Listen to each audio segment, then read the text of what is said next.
On this episode of Art Loft, it's all about music and dance. We bring you institutions and performances rich in history and unique to their industries. We explore Criteria recording studios in North Miami, where iconic musical acts have frequented since 1958.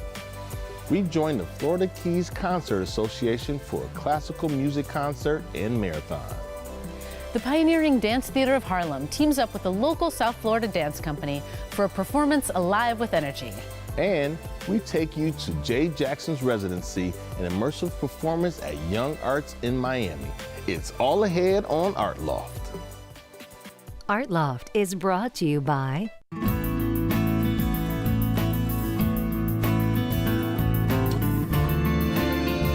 Where there is freedom, there is expression. The Florida Keys and Key West.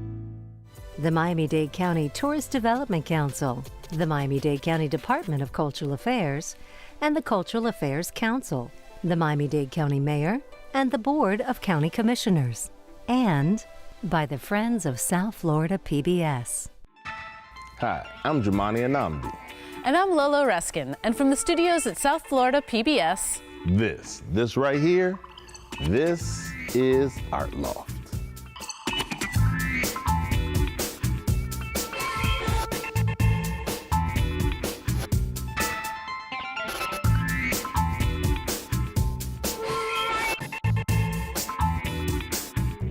This first place is especially meaningful to Lolo. She got to walk the halls of Criteria Recording Studios in North Miami. And if those walls could talk, well, Lolo will tell us what they would say. in a sleepy North Miami warehouse district, right behind me, lies musical history, a lot of it. This is Criteria Studios, and for the last 60 years, this state-of-the-art production facility has churned out hit record after hit record by the likes of James Brown and the Bee Gees, all the way up to artists of today like Nicki Minaj. We go and sit down with Trevor Fletcher, the studio manager who literally grew up here. You can kind of even feel a little bit of magic around because of all the incredible talent that's passed through these doors. Ghosts are still in the wall. Yes. And it's a pleasure to have you guys here. Thank you so much. So the studio is celebrating its 60th anniversary, which I'm sure makes it one of the most venerable, if not the most venerable studio in all of South Florida. South Florida on the planet. In 1958, when this place first opened, do you have any idea of, what was the neighborhood like? Was there anything around? Sure, there were pine trees. That was it. Pine trees, dirt roads. Originally, our phone number was Miami 5611. Wow. So if that gives you any kind of idea. We have 7 studios now, and yeah, I mean, they're all acoustically correct. They're well built by the finest builders, the acousticians, so on and so forth. And this studio here, Studio A, this is the big one. You can track an entire orchestra in here. Absolutely. Did last week and will next week. So yeah, we do everything from, a live Bon Jovi concert here to, the Miami Symphony Orchestra.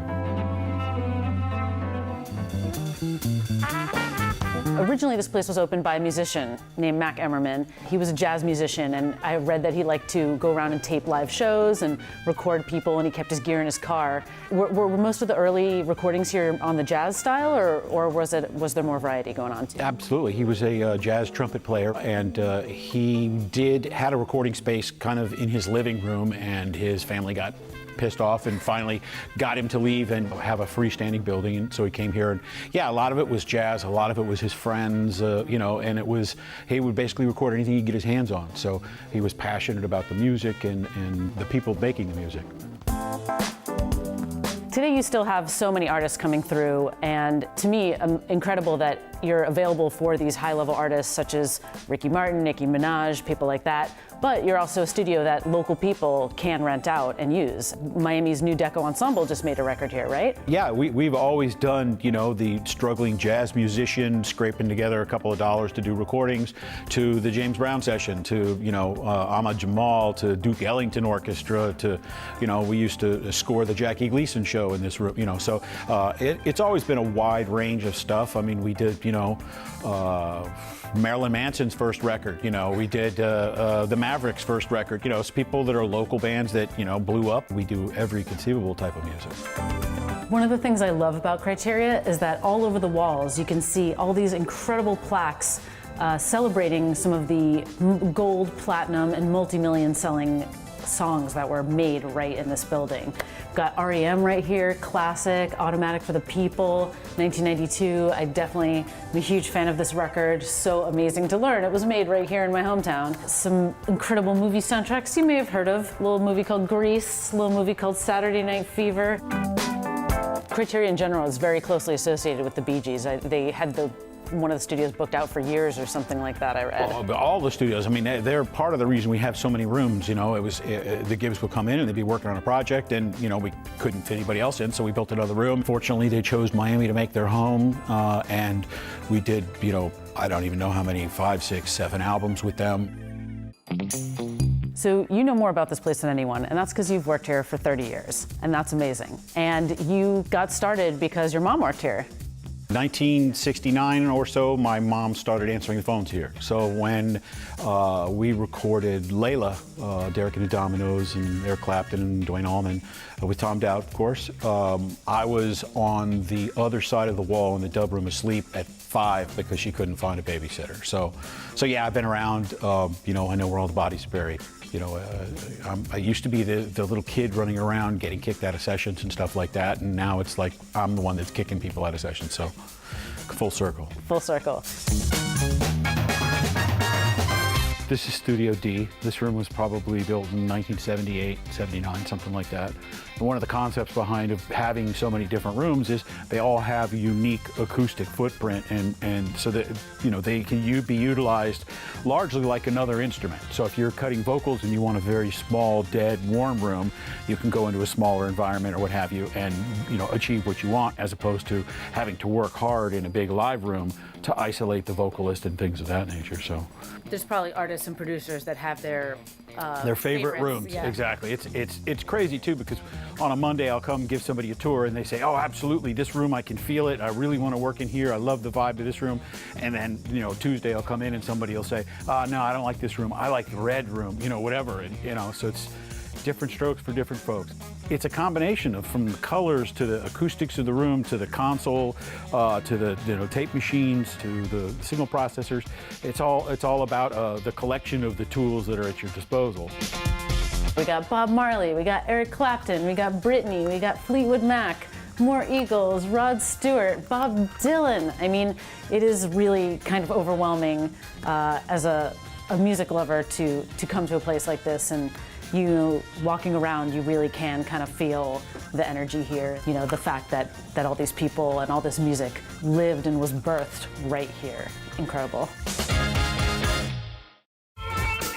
So visiting Criteria is just always a blast. I love hearing Trevor's stories, and I love just learning about all the incredible technical details of that space. And it's really cool that anybody can record there. You don't have to be a celebrity.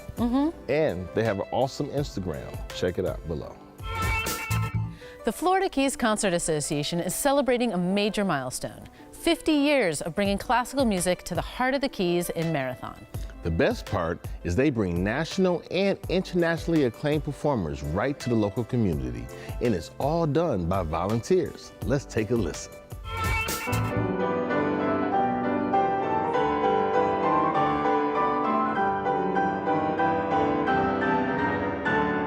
We started in 1969. A group of volunteers got together and decided we needed to bring something unique to the Keys. And now, 50 years later, we're still doing that. We enjoy bringing in these young people that are on their way up.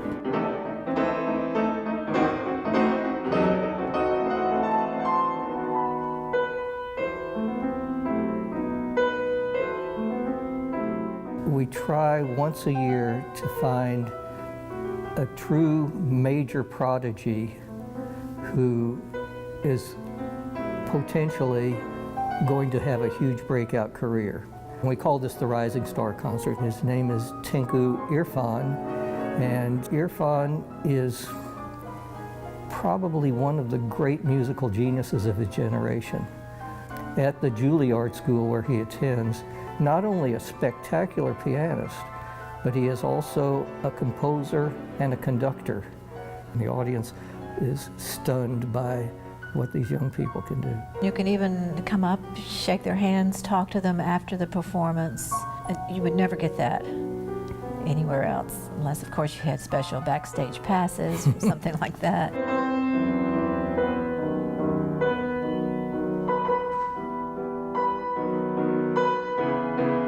Classical music is almost always played just with a pure acoustic instrument, no electric, no amplification.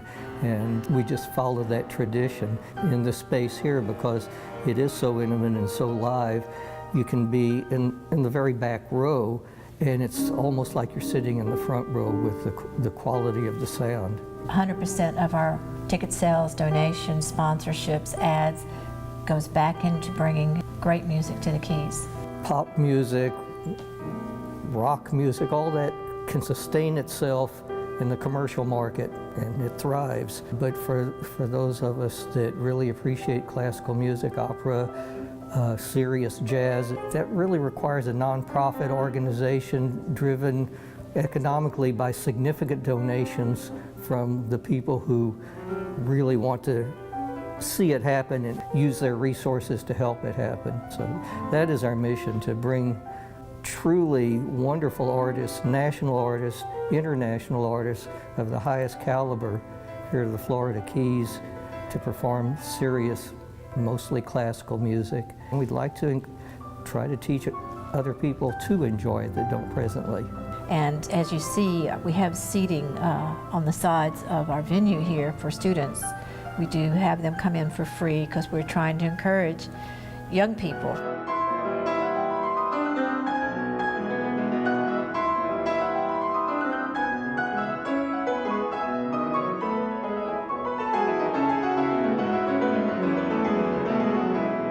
Marathon was hurt, as you know, so badly in Hurricane Irma, so we're struggling a little here in Marathon, but so many people had to move after the hurricane. They lost their homes.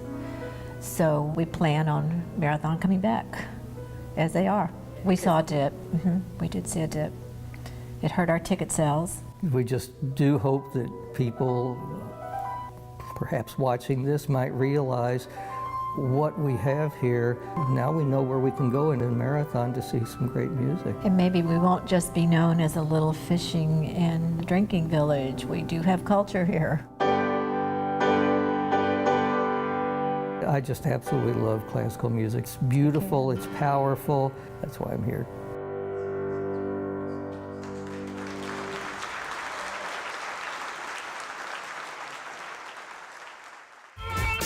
Along with Marathon, the Florida Keys Concert Association also holds classical music performances in Isla Morada. You should definitely hit a concert on your next trip to the Keys. You can find their full schedule online at floridakeysconcerts.com. Dance Theater of Harlem is another fine arts powerhouse celebrating its 50th year of production. Founded in 1969 at the height of the Civil Rights Movement, it is recognized as the first black classical ballet company. This year's program featured a special performance of Dougla, choreographed by Jeffrey Holder. This performance is unique because it combines the Dance Theater of Harlem and the Peter London Global Dance Company, a group located right here in South Florida. Let's check out the choreographer who merged these two companies for the final performance.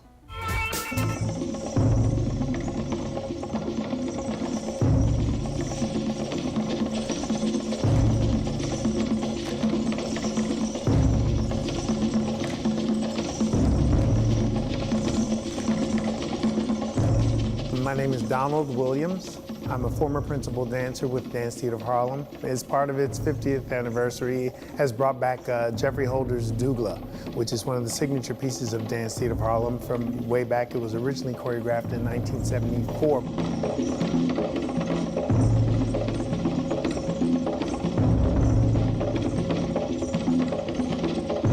As a signature piece, but then in the 90s, he did a revamp, and he used me as the central character, the principal dancer, to update it and make it more relevant for the future, and now it's a timeless piece. You see what I'm saying? Like that much stuff. Yeah. So that's where you can go. In this particular dance, a lot of the movements are very simple. They'll just be arms, heads, and then the most important part of this would be the eyes when you turn your head to the front. And the expression that you give, what you're saying with your face as you make the movement, what you could bring to the steps.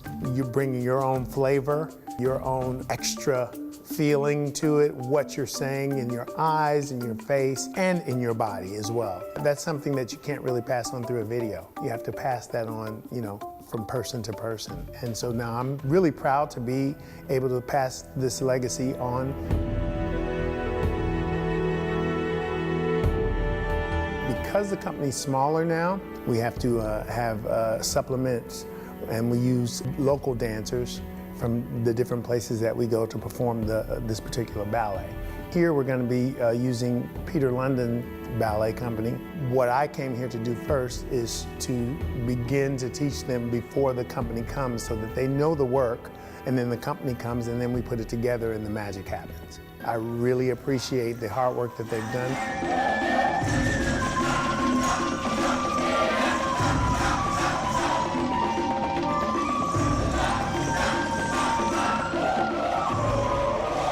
I spent a long career at Dance Theater of Harlem. I was a principal dancer there for 27 years. What Dance Theater of Harlem was about was trying to give opportunities to dancers of color to perform in classical ballet. That was the original thing, because there was a thought that dancers of color couldn't do classical ballet.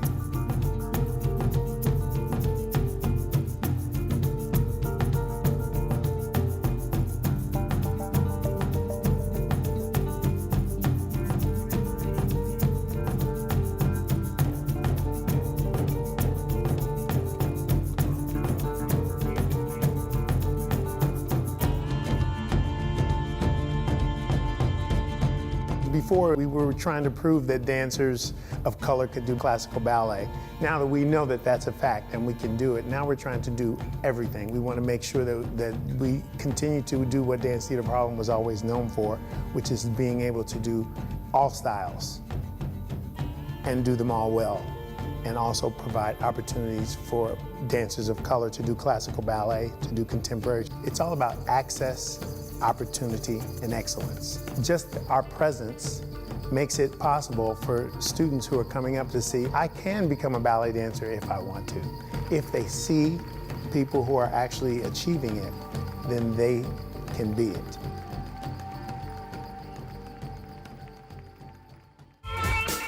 Lolo, that was amazing. That's the first time the Dance Theater of Harlem has been to South Florida in 20 years. Wow. Well, thankfully, you can catch all the local dancers from the Peter London Global Dance Company in performances all over South Florida. Visit plgdc.org for more.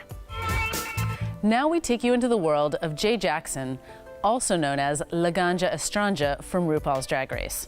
She breaks with gender norms in her immersive dance theater experience at the National Young Arts Foundation in Miami. Taking over their iconic jewel box during her residency, audience members were taken through different scenes depicting how people express gender beyond the physical. Let's take a look. She and her are my preferred pronouns, and I love that you ask, because that's what we're dealing with in this piece. So I'm most known for my character from RuPaul's Drag Race, Laganja Estranja, who was quite infamous for her antics, needless to say. But because of that infamy, I was really able to build a brand and travel the world, create an international, high heels masterclass, and really expand from what people saw on TV. So being given the opportunity here at Young Arts to not only expand on that, but to really break the mold and not really involve drag in a typical way has been very freeing for me. Not that I don't love drag or that drag hasn't been, crucial to who I am as an artist, but sometimes it feels very limiting because I'm portraying a character that I was on TV 4 to 5 years ago. So even though I've grown as a person, the character is kind of like a stamp in time. So here at Young Arts, I'm able to leave that stamp behind and to really express what it is that I find is unique about drag, and that is the discussion of gender and, the many different ways that people express gender.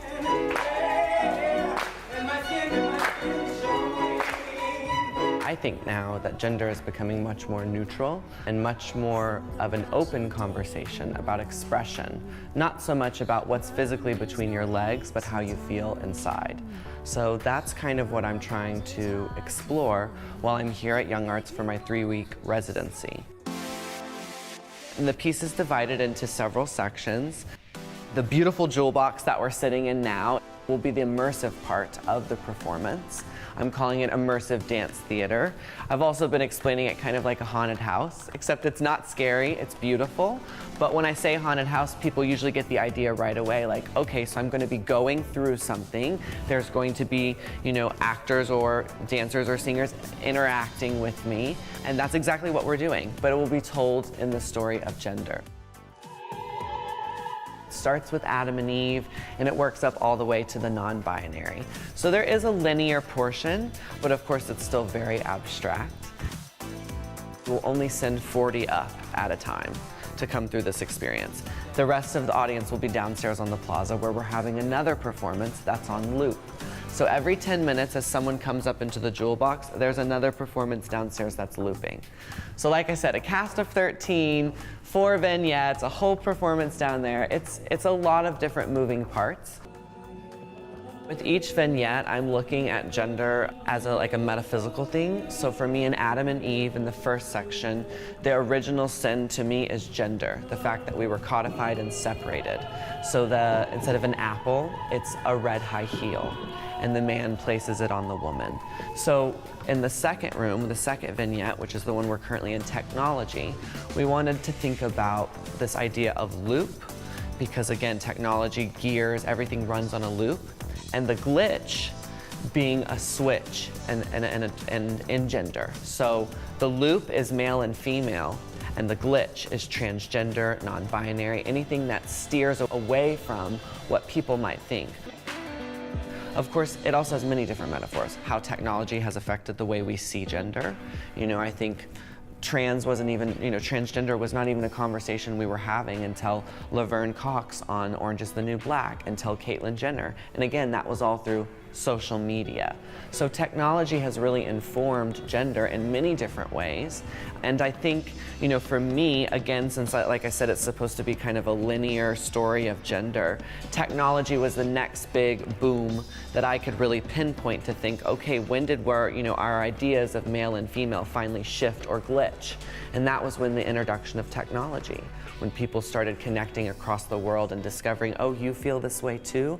I'm not the only one that has these, you know, body identity issues, or, you know, people were able to communicate in a much broader scale. So that's kind of the second vignette. Loving alive.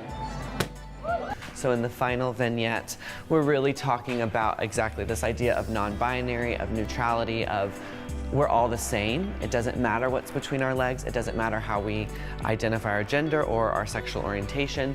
At the end of the day, we all want to be loved. We all have to eat. We all have to have a roof over our head. We're all the same. And I think, especially now, at the day and age we're in, you know, xenophobia is at a huge, you know, all-time high. The fear of that which is different from us. And I think that's why I want to make this statement about how we are the same. And instead of, you know, trying to find our differences, we should really be trying to find our similarities. So the final room, as you heard the song, it's about being friends. It's about revealing your skin.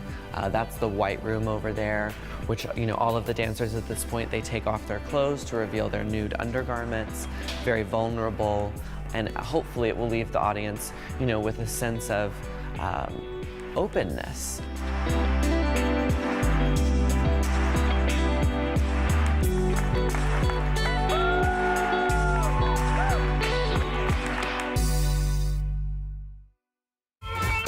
The core program of Young Arts is an application-based award for emerging young artists. Winners receive mentoring and educational experiences from experts in their field. Jay Jackson is a Young Arts alum, and many of the performers you just saw are also alums. While Jay Jackson's residency might be over, Young Arts always has something to see. You can find out more at youngarts.org. Well, thanks for joining us on this episode of Art Loft. Now, Lolo, could you believe that Rising Star pianist? I mean, I should have kept up my piano lessons as a kid, right? I mean, that was so inspiring. Yeah, and it's always so inspiring to visit Criteria Studios, walking the halls and just knowing that legends like James Brown and David Bowie have recorded there. That's awesome. That's awesome. Well, we'd love to know what inspires you, so connect with us anytime online at Art Loft SFL.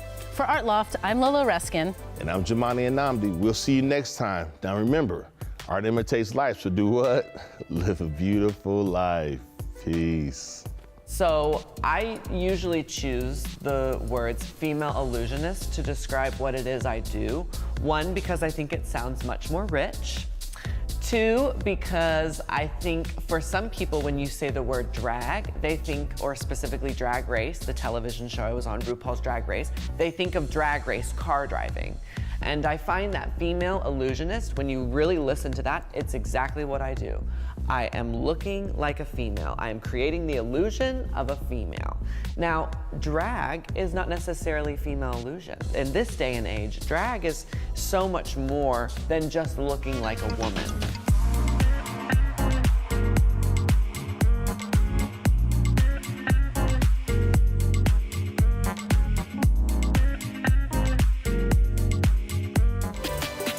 Art Loft is brought to you by